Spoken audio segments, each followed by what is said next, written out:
All right, let's be real. Sometimes your brain just feels like a messy sandwich. There's too much going on, stuff slipping out the sides, and no napkins in sight. That's where therapy comes in. And we're not just talking about screaming into the void or trauma dumping on your sandwich artist. We're talking actual therapy with someone who knows what they're doing.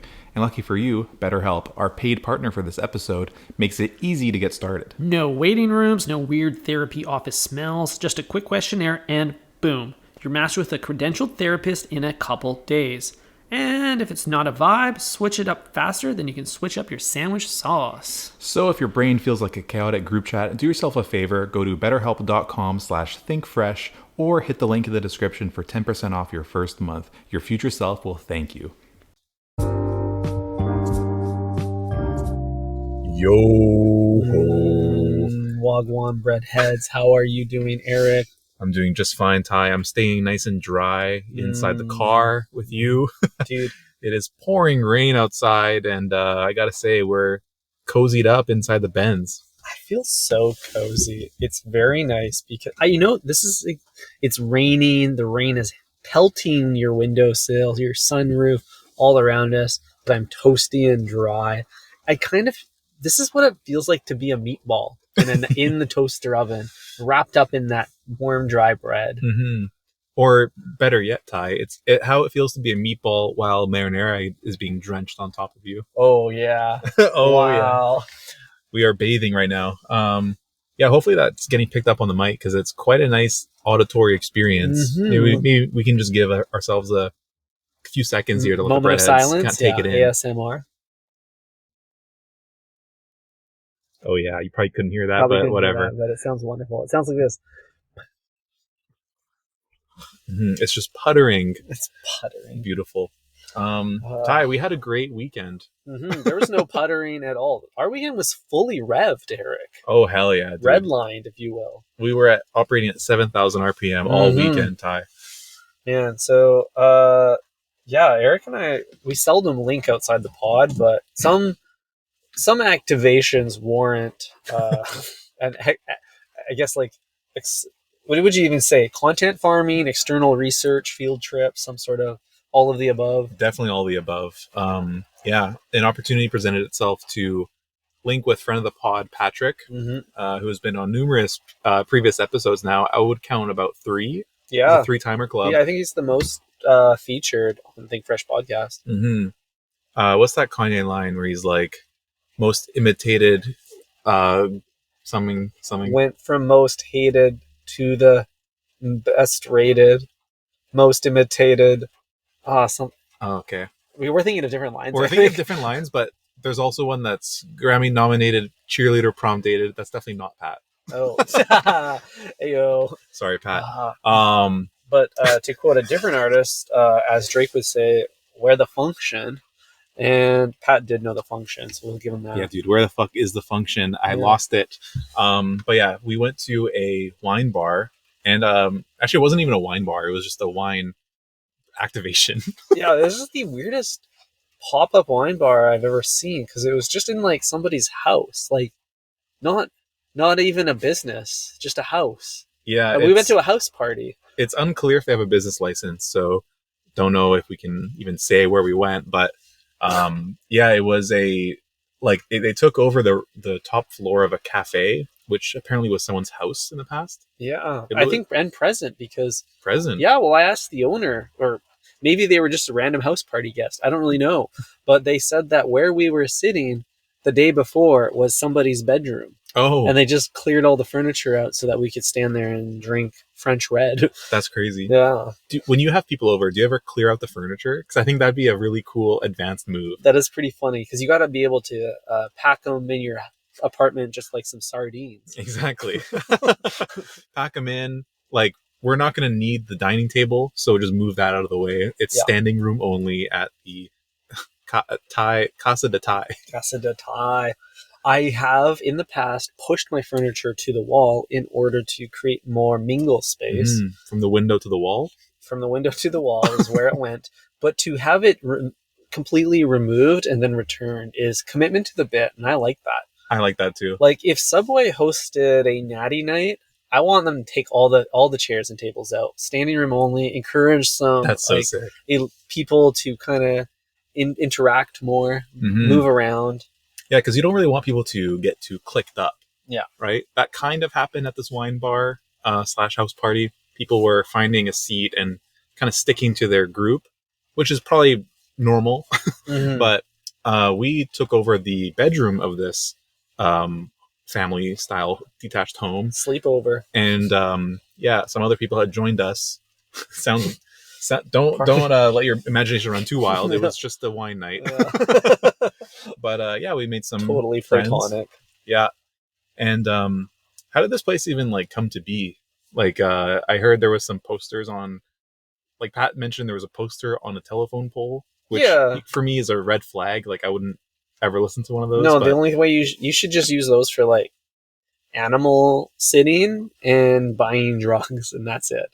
All other activities on telephone poles are red flags. Totally. Yeah. Have you ever had to set up one of those where you have your phone number as like a tearaway? You ever do that? Probably done that in the past when young Ty was getting his paper out started. Unemployed teenager looking for like first dabbling in the gig economy. That's right. Graphic design services, just ring me up. Yeah, dude, trying to turn the text at 90 degrees in Microsoft Word. Yeah. Like, they don't teach you that in school. You learn that on the streets. That's right, dude. That's street smarts. And another tip for you is to rip off a couple of the numbers before you put up the poster, so it looks like you're getting real business. Smart. Yeah, dude. You want to create some demand. That's right. Artificial demand.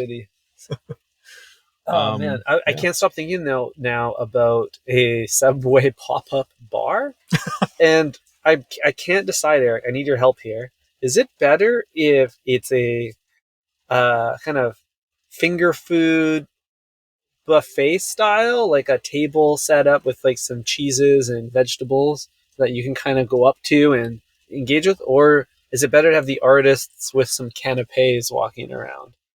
I'm not sure which one is truer to the brand. But as you were saying that, I was thinking like, damn, that sounds really good. Obviously, we don't need any pre-made sandwiches. No. But then when you put that picture of my head of a sandwich artist carrying little bite size. Dude, they got the plastic glove on too. That sounds great. I don't know. I still think the former is better. Like, let's have some build your own stations with some a box of plastic gloves next to it. Glove up, grab a piece of bread, and there's like sauce for dipping. You know what I mean? That's great. I would love that. That is great. Yeah, Subway should make a house party kit, which is just like mix and match your own. And you know what else I would do, Ty? I would take about half of the meat section, empty it out, fill it with ice, and just put the bottles in there. Oh, smart. Of course. Yeah. We don't need that many different types of cold cuts. Get rid of the chicken. Get rid of the... Tuna's gotta go. The tuna, yeah. I mean, we might want that just for the lulls, but I think get rid of most of what is available at Subway and just have bottles of Natty Reds. Yeah. And, carbonic oranges. Dude, yeah, I want a biodynamic chilled rosé. Yeah, that'd be so fun. And then have, easy access to the back of the line where people can go in and kind of pour up. Lower the menu lights, just leave the green and red neon to fill the room, adds an ambience, and intrigue. Yeah, that would be nice. Wow, almost saw a garbage man got ran over by another Mercedes. Nice. Class wars. The class wars. What was I going to say? Oh, it was really difficult for me to find this wine bop up. Bop up. Because you had... This was to your mistake. This was your doing. Oh, excuse me? Yeah, you were the reason I fucked this up. Before I even got out of my car, I got a text from Ty saying, look for the stairs beside the cafe. Do not go in the cafe. So I'm like, okay, cool. It's a house party, not a cafe party. Of course. Damn. Another earthquake or what's going on? Dude, Bro just destroyed the Tesla with his garbage dump truck. No, did he just knock that dumpster into the car? Yeah, dude. Oh, fuck. Okay, so the sandwich artists are doing something weird with their... Obviously, okay, back up a bit more. Obviously, we're recording outside Subway, as we do, so we can keep an eye on things like this. The sandwich artist has been fiddling around with the dumpsters outside all episode. We don't know why, but they've been pushing them into parking spots. It's a sloped hill here. Mm-hmm. It's There's about a 3% grade on this parking lot, yeah. and the the dumpsters are at the top of the hill, and one of them just rolled straight into the car. Yeah, it's a blue Tesla Model 3 that just got dinged by a sandwich artist pushing a dumpster. Yeah, dude. Dude, we've seen it all. What are the odds that this sandwich artist is a kind of like a fuck Elon kind of guy? This could have been a premeditated. Targeted attack. I don't think it is. I don't know where he's going. He's right there. Oh, is that him? No, he's still there. Oh, dude, this is crazy. Yeah, this is crazy. Do you think he's mad or do you think he's sad? He's thinking to himself, do I just quit now or do I wait to get laid off? Oh, man. Yeah, that guy's losing his job today for sure. Yeah. I saw the whole car shake. Yeah, and I felt it. We're going to have to go check it out maybe after the episode. Yeah, 100%. We will report back. I'm very excited for the Tesla owner to come out and see what has happened to their EV. Yeah, dude. I mean, that could have been this car. It really could have. We're one spot away. Holy moly. Okay, back to the story. Yes, back to the story. I find a set of stairs going up into the building. Okay. So I'm like, okay, great. That's exactly where I need to go. It looks like it's unmarked. Okay. Yeah. It's completely anonymous set of stairs, and there's people going up it. So I'm like, okay, well, maybe this is the way to go. I walk up. Somebody greets me at the top, says, "Hey, how's it going?" I say, "Great, thanks." And then he just goes inside. And then I kind of walk in after him, and there's a bunch of people preparing charcuterie plates immediately inside the door. And I just stand there, and I'm like analyzing the space. I see people are seated, drinking wine, and I'm thinking, okay, great, I'm gonna get seated next. I was looking for you, couldn't see you. And then the girl says, "Oh, you're here for wine?" I'm like, "Are you here for wine?" I'm like, yeah. She's like, "Okay, I'll help you on this side." So I have to go around, and then I see there's like a pay station, a cashier's desk. So I was able to secure a glass of wine. Dude. But I was like still so confused. I was like, why was it so difficult to kind of orient myself here? And that's because I went through the back door, Ty. You went through the house, the back door of the house. You walked right into the kitchen. Yeah. Which at a house party would be fine, but there's kind of a blend between public and private space here. And the kitchen's kind of reserved for the whoever is the employee at this house party. I'll repeat myself, it's very hard to tell. I know, impossible to tell. Because they were so nice. They greeted me, but they probably thought I was like a lost like acoustic kid. I was like, damn, I don't know where I am. I was like, help me out, please. And then they were able to escort me to the Square reader, which was nice. That's good. Yeah, right this way. Do you have a Visa or MasterCard? Well, I'm glad you found your way in. I did see that second set of stairs for the back entrance, but didn't realize that anyone would be foolish enough to take that as the primary.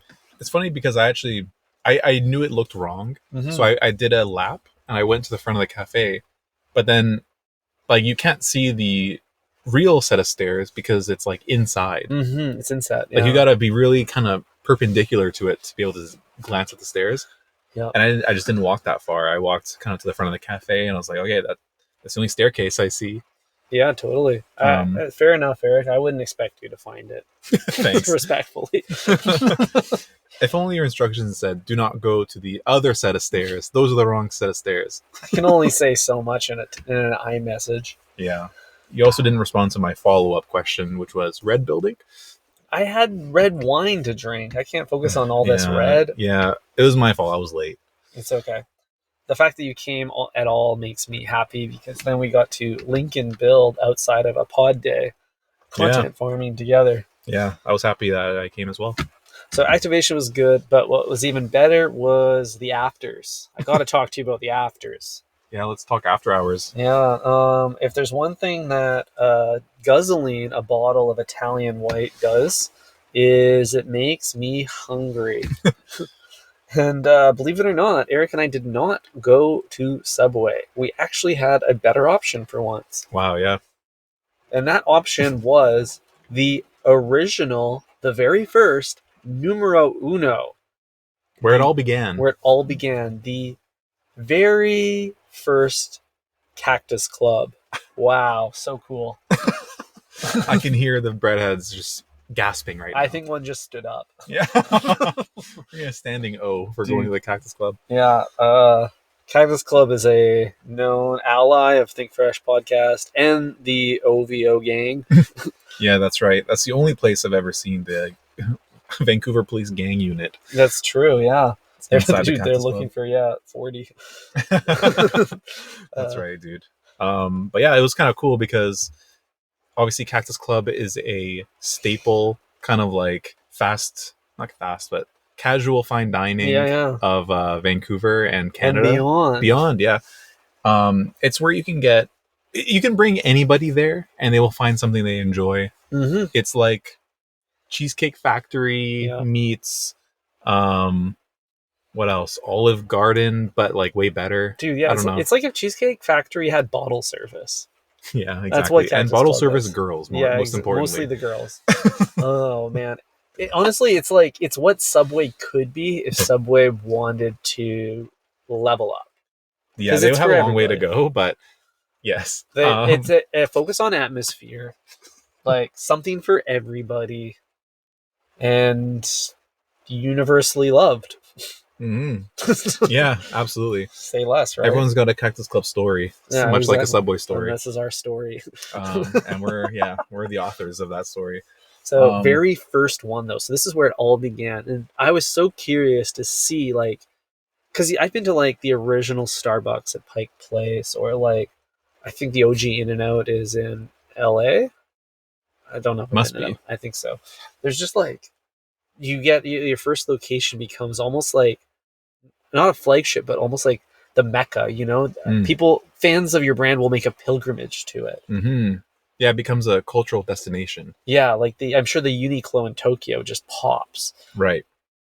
Yeah, absolutely. The original Louis Vuitton boutique on Champs-Elysees or whatever. Yeah, exactly. I mean, it's kind of like the place where it all began. The original Prada right off of the Duomo in Milano. Oh. These spots at the Galleria. Exactly. So that's kind of what this cactus is, if you choose to respect it as such. Mm-hmm. We're cactus celebrators on Clearly. this pod. And we were warned that the interior design choices were quirky, and we were in for a real treat. They were quirky. It's like they didn't change anything from the 80s when it first opened, and it was quite the sight. The only thing I can really liken it to, Ty, and I want your take on this, was it felt really similar to Craig's on Melrose, kind of like chuggy artwork on the wall, like neon, some brick accents happening, an 80s retro style sign. Yeah, what do you think? 100%, but also just like Craig's, it has this warmth to it. Yeah, this kind of coziness where you could just go in, find a dark booth, disappear, but also see everybody else coming and going. Yeah, keeping an eye on things. Yeah, that's right. Yeah, you don't know who you will see at the Cactus Club in North Vancouver. You're there to see and not be seen. But I also felt like the whole brand vibe of it felt you could tell there was this 80s futuristic, like a Jetson style typeface for the logo. It was very quirky. Yeah, there was a moose head on the wall. The whole thing was all over the place, but I loved the character that it had. Yeah, I don't know. I totally agree. It's reminiscing of those days where you could slap your coworker's ass at work, and that would be totally normal. Yeah, thankfully these co-hosts remained unslapped at the end of the night. That's right. Eric got me on a new drink there. He insisted I order a Fugly, whatever that is. Yeah, dude. And he insisted that if the server does not know what a Fugly is, he promised me that he would pay for my dinner, which I was so confident, and I'm glad that I was, because I was able to prove a point. We actually talked about this, I think 100 episodes ago. I think so it's went over my head at the time, but that's right. We did discuss Fuglies on this mic. Yeah, that's right. This very microphone. This very subway parking spot. Yeah, dude. I solemnly swear on this microphone that I did bring this up hundreds of episodes ago. And for the breadheads who weren't paying attention before, It is I think a Fugly ale. It's like a type of beer, a wheat beer. Ugly ale, I The think ugly. it's called. My apologies. The Ugly ale, which is a wheat beer, and then a scoop of the Bellini on top, which is just a sinister little combination that I really enjoyed. The Bellini keeps the beer cold and sweet, and you feel like a kid again, I think, when you drink one. Yeah, dude, it's got that wabi-sabi combo, you know, a real like divine masculine and feminine fluid. Yeah, dude, whoever invented the the Fugly is definitely reaching their ikigai. Yeah, exactly. Dude, I felt like an icky guy after 5 of those, let me tell you. Yeah. Which I did drink. Yeah, so we got everyone on board, and we had several rounds. Several rounds of the Fugly. I was nervous to order it, but the server was down. She was very receptive of the beverage, so I had to pay for my own dinner. She was down to clown. But she did kind of mention that the Ugly Ale was no longer in circulation. So we had to swap the beer for a longboard lager, which I haven't had to do at other Cactus Clubs. So maybe this is a limitation of the bar at the original one. Or something.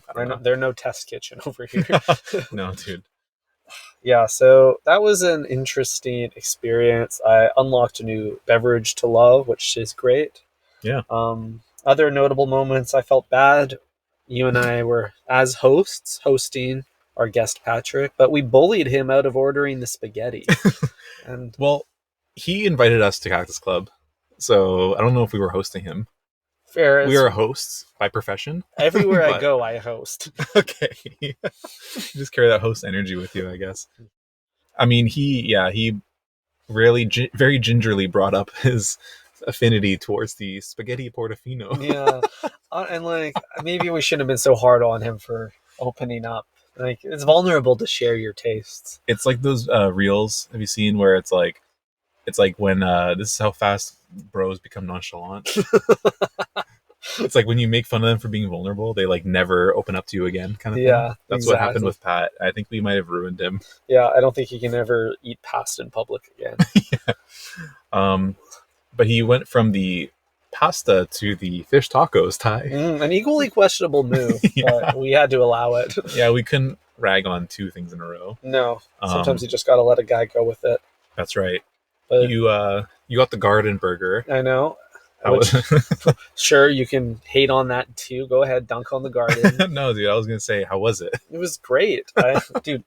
When other people are eating handhelds, all I want is a handheld. It's my Achilles heel. I can't believe how much thought you and Pat put into like what other people are eating. It's so strange to me. It's all relative, dude. You got the lettuce wraps, and as soon as I real thought psycho that, move, real psycho move, especially for party of one. Those lettuce wraps for one, please. Kind of crazy, but this guy just loves building his own handhelds. You just gotta love it. You do. You ought to love it for the game, right? Yeah. So when I heard you were doing that, I'm like, this guy's hands are getting dirty. Last thing I want to do is be like chopping up with a fork and knife a little falafel patty or a tofu bowl. Yep. I want to get in there, get my hands dirty with you, you know? Yeah. Put me in. Sure. I mean, go ahead. I don't want to be the guy who holds you back, though. Like, if you really wanted that tofu bowl, I'd say just go for it. Normally I would, but dude, there's something that's just like so fun and barbaric about just like putting food directly in your mouth with your hands. And I don't want to miss out on that. I want to be civil, but only as civil as everybody else. Mm-hmm. Yeah, no, I understand where that's coming from. So there's a relativity there. Yeah, I was able to set the tone early. As soon as we sat down, I said, I'm getting lettuce wraps. Yeah. And that, just kind of set the stage for everyone else to either make me feel underdressed or to join me at the bottom here. It is kind of a bit of some priming happening there. It's kind of like, let's say we both go into Subway for lunch. I step up to the plate. I pivot and order a 6-inch. Ooh. Now you're in a tough situation. Do you really want to eat twice as much sandwich as the person you're going for lunch with? Yeah, that's kind of wild. You kind of want to tone it back, right? Because you don't want to be the guy that ate twice as much sandwich for lunch. Yeah. It's not a great look. You're right. Put in the context of Subway, it is common courtesy to let your other patrons know that today's a footlong day. Exactly. And then the universe applies too. I go up first and I order a footlong. then you come in behind me and order a 6-inch. I'm going to be looking at you like you're an asshole for leaving you with so much sandwich to eat. It's something you got to do together. It is a kind of group experience. It is. You can't just go into Subway by yourself. Yeah. You need the buddy system. Dude, you got to have the buddy system. You got to go bite for bite. Yeah, like, man. if I'm suffering, you're suffering. Yeah. Oh, man. So, but I got to say, lettuce wraps are probably one of the most goated Cactus orders of all time. I remember when they first introduced it, Ty. I was at dinner, and the waiter comes and says, "Hey, we got this new thing on the menu. It's called the lettuce wraps. Great to share, even better for yourself." nice. And I was like, Good sell. "Fuck yeah, dude! I'm never sharing this with anyone ever again." So that's what I did. Oh, wow. I'm never sharing that. I do like them. They got a good crunch. They got a good little bit of heat. It's fun to chew. It's fun to ration. It's a little mind game. You got to like scoop some into each leaf, count how many leaves are left, appropriately portion. No, some people aren't into that. Some people like the game. It depends on the night for me. No, I totally get it. Yeah, I had to quickly kind of do a scan of how much lettuce I had and divide up the chicken based on how many kind of lettuce wraps that I had. And I think I pretty much came out on top. I only had to do one spoonful, no lettuce. Just one. The final bite was just final all bite crunch. was all straight into the dome. Nice. Yeah, that's fair. That's usually the final bite at Subway too. There's barely any bread left on the end piece. It's just all of the meat and sauce that's been squeegeed down to the end. Yeah, dude. It's so good. Yeah, it's so good. And so was this excursion to the club. Yeah. And so was this episode. Wow. We flew through it. Yeah. Any closing thoughts, Ty? Are we going back to Cactus anytime soon? Yeah, I think we must. I think we need to make this a weekly pilgrimage. This is our Mecca. I think so too. I'm going to start getting more experimental with the menu because I kind of hit the same 3 things every time. Lettuce wraps, crispy chicken burger, or what's the other thing? Maybe a steak once in a while. I don't know. Yeah, dude, usually it's the chicken. Gotta get into some deeper cuts of meat there. That's right. Maybe even a quesadilla if you're feeling freaky. Yeah, I'm gonna have to go back for the potato skins, I think. Yes. Redheads, thank you for listening today. We appreciate you. If you listen to this episode and you feel like you need some help, check out the link in our description for 10% off your subscription to BetterHelp. Everyone's getting therapied up these days, and you should too. That's right. I shouldn't laugh because this is a serious matter, Ty. If you need help, make sure to use BetterHelp. They will help you out even better than your friends can. And make sure to use our discount. That's right, baby. Think fresh. Ciao. Bye.